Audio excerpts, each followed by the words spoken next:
खालामना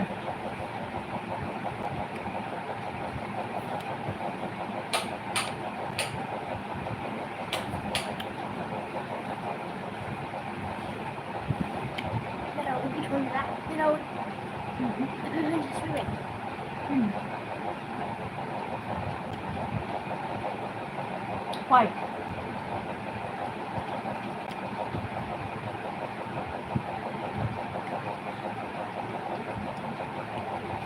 Hello, hello.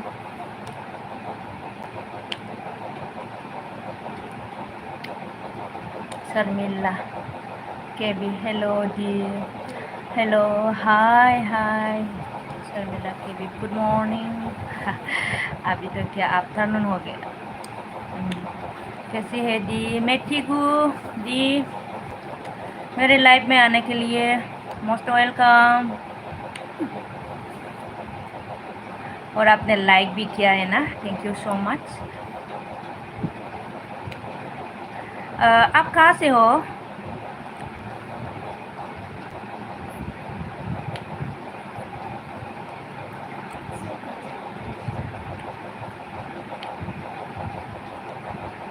Hello सीस, आप कहाँ से हो? डी को बता देना प्लीज़.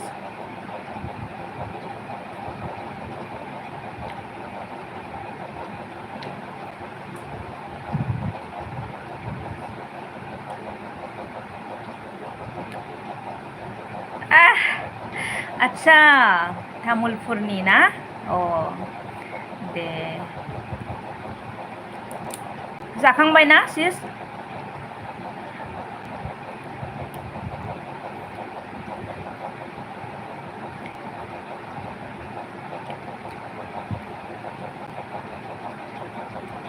माबोरै नोंहा आगै खबर सबर?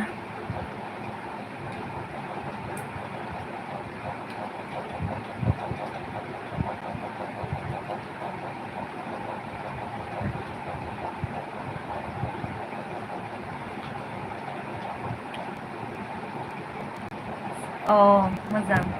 आंबो गेजेरावनो दं आगै. ओमफ्राय दा बावैसो ओंखाम जाखांबाय. ओंखाम जाखांनानै गय जास्रोलायनानै लाइभआव फैबाय आरोना रायलायनो होननानै.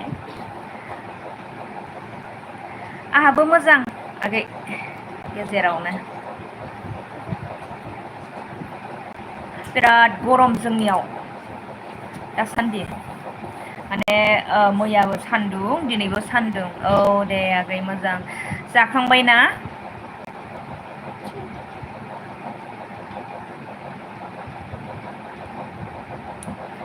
खयथा जाखो दा? आदसा 12टा बारबाय.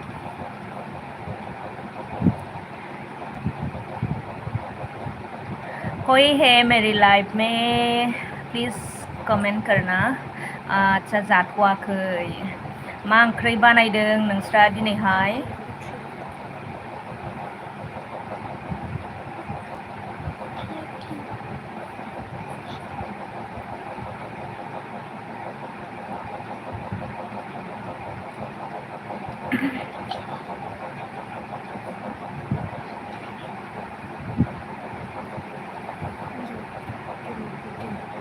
पंकज तिउरि फैलायबाय आब' लाइभआव.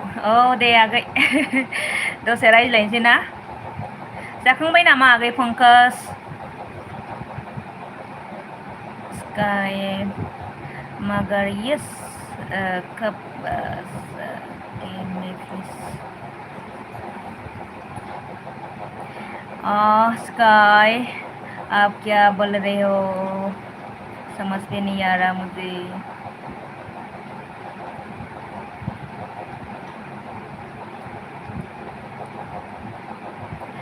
दिदोम ब्लग मा खबर सना? मोजां मोजां मोजां खबर. सोर जाखोथाय? आंनि लाइफआव नोंथांखौबो गोसो गोरबोजों बरायनाय थाबाय. गोबाव जाबायमोन. औ. Said hi hello'.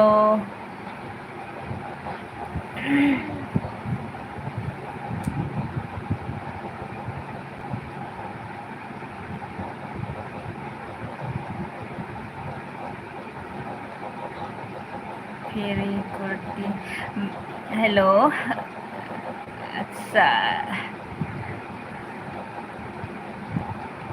अभी मैसेज किया था ना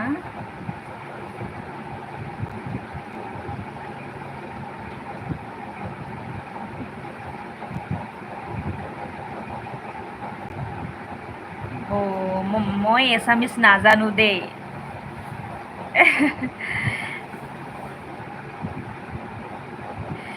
হিন্দী মেছেজ কৰিবা হা জয়দীপ মেজ হাই ভালনে অঁ ভাল আছে দে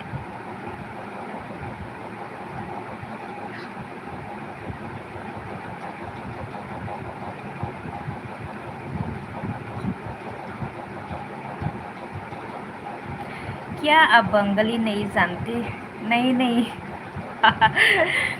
अच्छे से नहीं अ, क्या बंगाली नहीं जानती नहीं नहीं कहाँ से हो मेरी जान जोईदीप में इसने पूछा कि मैं आसाम से हूँ और आप कहाँ से बोल रहे हैं जयदीप जी आप कहाँ से हो मा ओंख्रि जायामोन जोंना दालि ओमफ्राय सबाय बिमा आलु लाब्रा इतना स्पीड गया है मैं एसामिस ना जानू दे हिंदी मैसेज करिबा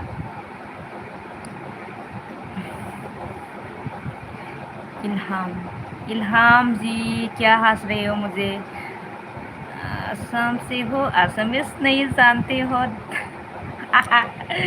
नहीं नहीं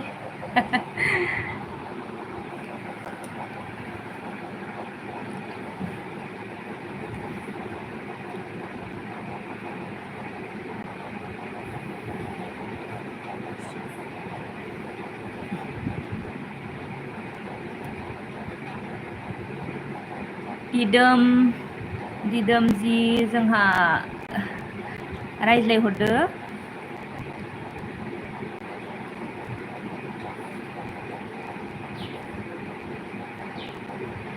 विक्रम बड़ा हाय हेलो संजय किशो आई लाइक योर सिक्स अच्छा अच्छा है क्या थैंक यू सो मच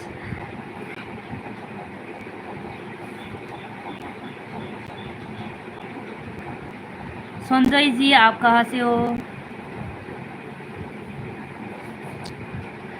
विद्युत फुकन सेठ हाय हेलो विद्युत जी हेलो मेरी लाइफ में आपको भी मोस्ट वेलकम जयदीप में जान Insta ID Sanjay looking like very soft six अच्छा थैंक यू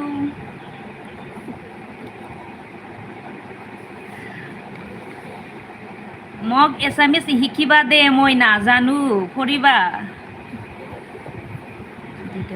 लोगोफोर गैयाब्ला आं कमेन्ट गारबोबाय दे लोगोफोर गैयाब्ला आं कमेन्ट गारबोबाय दे बुजियासै आङो दे जाखांबाय नामा संजय आप कहाँ से हो मैं आसाम से हूँ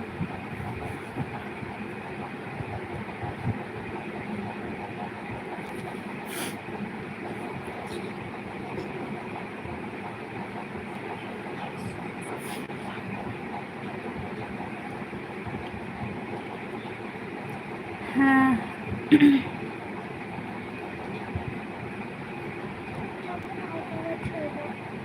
अच्छा आसाम को नहीं पता मैं आसाम कोकराझार से हूँ गुवाहाटी पता है आपको गुवाहाटी से ज़्यादा दूर नहीं है मैं जहाँ है वहाँ मैं धुबरी डिस्ट्रिक्ट से हूँ अच्छा हाँ Niladri official YT hello Hi Niladrai hi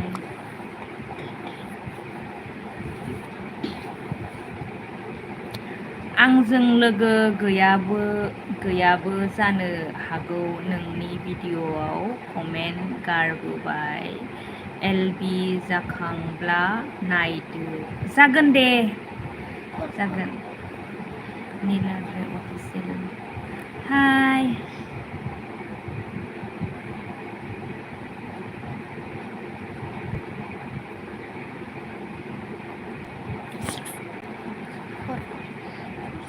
like होबाय दे जागोन दे थेंक इउ स' माच लाइक होनायनि थाखाय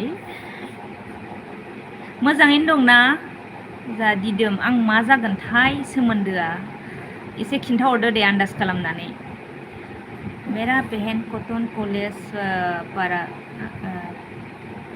पढ़ रहा है अच्छा आपका बहन है ना ठीक है अच्छा है अच्छा खबर है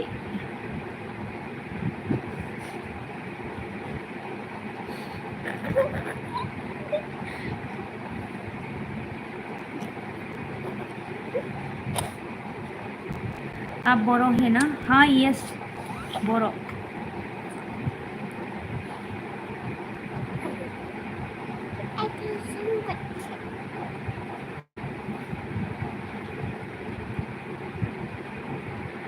आंखौ बिगुमै गुमै लेंनांगौ जागोन दे गुमै मिसा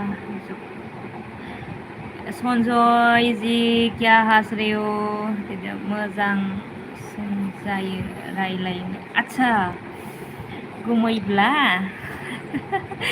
जागोन दे गुमै जाखांबायना गुमै नोंहा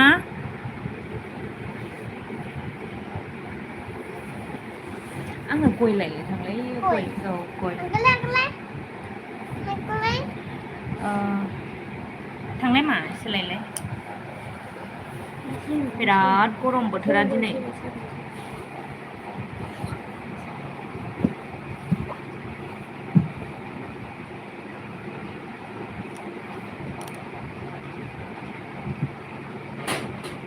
नङा नै मा बैयावसो बाथायाव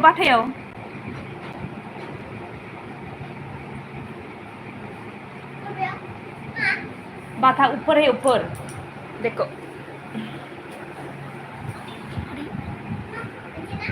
वन सो जाओ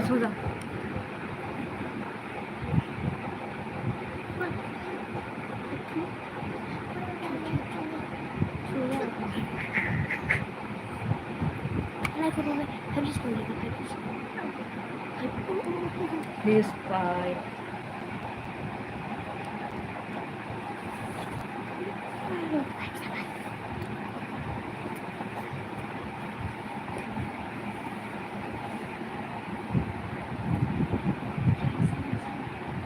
जाखांबाय दानिसो अनलाजों औवा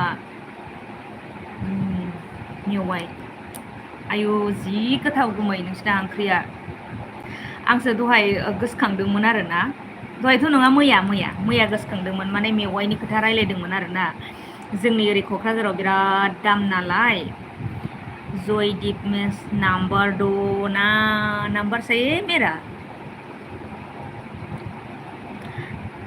सन्जय नों मा मावबाय दं बर'बो रोङो नामा बर' जानते हो हंस रहा है क्यों हंस रहा है सुसोना कलिता हाय हेलो सी मतलब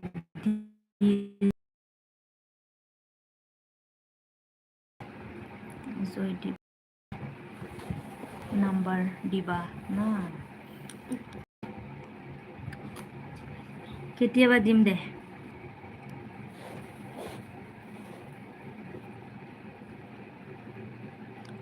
असम से हूँ आप या मैं असम से सुसुना कलिता ठीक है दी maybe asam kahe hidden block बेसेबां नोंसिनाव मेवाया आयु जोंनाव मेवा दं होनना बोरै मिथिखो दंनाया दं बिराद मेवा दङ जोंनियाव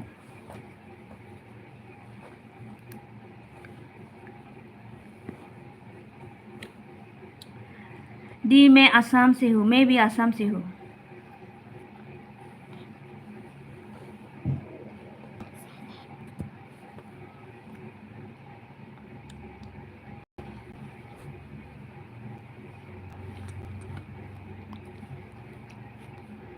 आसाम कहाँ से हो आप दी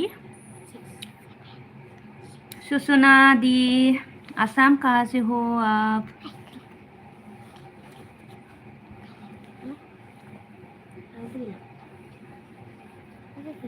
क्या मैसेज किया संजय जी आगा आगा नोबों को पता नहीं क्या बोल रहे हो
เราไปกินอะไรฮะ